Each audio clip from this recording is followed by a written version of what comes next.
This is Paulina from YNIK Designs, and today I'm going to do the tutorial for the ripped stitch from the Livi top.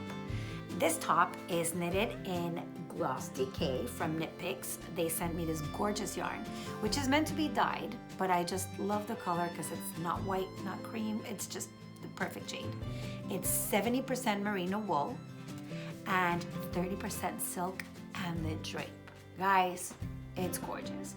They have it also in other colors. They have the Gloss Decay in absolutely gorgeous colors. So I invite you to go into their website and check it out, either Knit Picks or We Crochet, and they have absolutely gorgeous colors. So let's go look at the ripped stitch. Okay, so we're going to knit all of our stitches until we get to the stitch that has the yarn over. The instruction says, slip stitch as if to purl to right hand needle. So I'm going to slip the stitch as if to purl to right hand needle. Then I'm going to knit the following stitch, and then I'm going to return it to the left hand needle. The reason why I do this is that so that the two stitches, the one before and the one after, are knitted close together and they're not left with a huge space. At that moment, it says to drop the slip stitch. So I'm going to drop it, okay?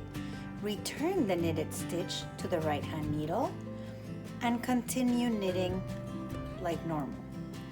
Okay, so we continue knitting and we're going to unravel that stitch. So that stitch that you slipped there, we're going to unravel it, and it's going to unravel until the yarn over that we did 12 rows ago. And there is our first rip. When we block it, it will be all even and it will look like a ripped stitch. All right, so let's do this again. So we're going to knit up till the next yarn over.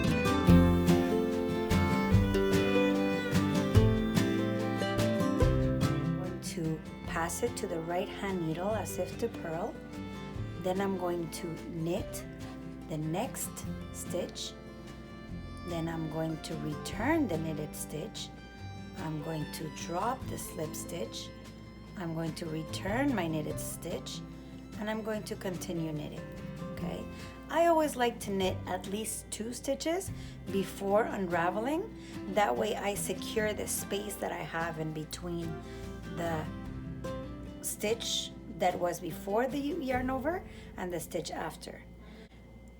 And we continue to unravel our stitch until our yarn over of 12 rows ago. And here is our next ripped stitch. Oops, I had a little bit of a yarn, of a little thread. I'll show you one more time. So we continue. 1.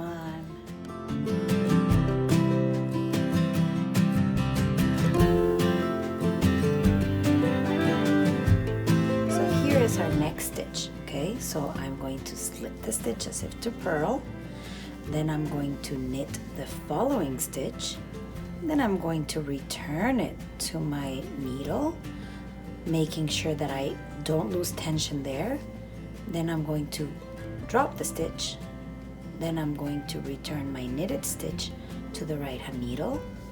I knit about 2-3 stitches. It doesn't really matter. You can knit the whole row and unravel it in the later row. It doesn't really matter. You can leave them and unravel them at the end. The important thing is that you drop that stitch there.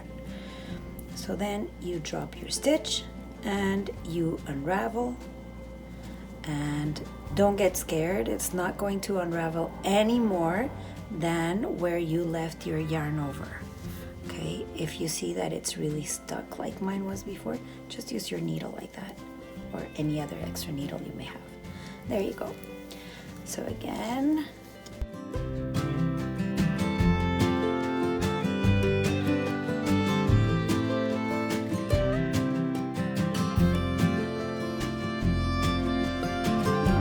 it. So I'm going to slip as if to purl.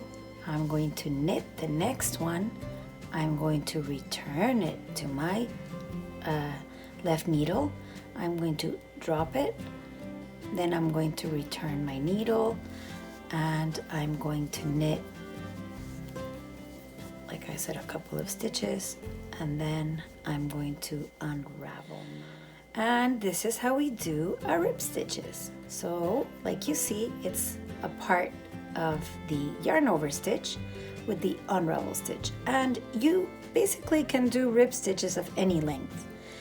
I chose to do the rib stitches for this shirt every 12 because I find that it gives it enough space for it to look distressed enough without just looking like a regular lace or eyelet. So that's it for this. I thank Knit Picks for giving me the yarn, the Gloss DK. I chose Bear. Even though it's a yarn that it's meant to be colored, I just love this color.